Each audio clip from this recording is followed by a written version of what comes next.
muling pagbubukas ng bahay ni Kuya this March para sa Pinoy Big Brother Teen Edition Season 2. At pagkatapos ng PBB Teen Edition, muling magbubukas ang akademya ng mga sikat, ang Pinoy Dream Academy Season 2. Kaya naman September pa lang of 2007, sinimulan agad ang pagkahanap sa mga karapat-dapat. Sinuyod ang Metro Manila, ginalugad ang buong bansa, sa Luzon, sa Visayas at sa Mindanao.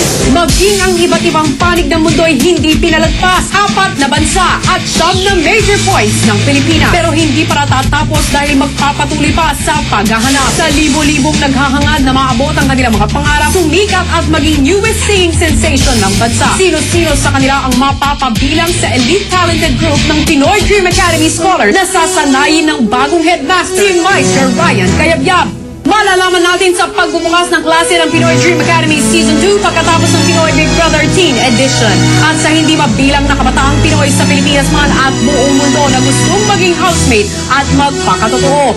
Sino-sino sa kanila ang papasok at titira sa bahay ni Kuya? Sino sa kanila ang bago nating kikilalanin, iiyakan, tatawanan at magiging bahagi ng ating pamilya at buhay? Kilalanin natin sila at alamin ang mga bagong twist at pagsubok sa bahay ni Kuya sa summer of 2008 sa muling pagbubukas ng Pinoy Big Brother Teen Edition Season 2, ang teleserye ng totoong buhay.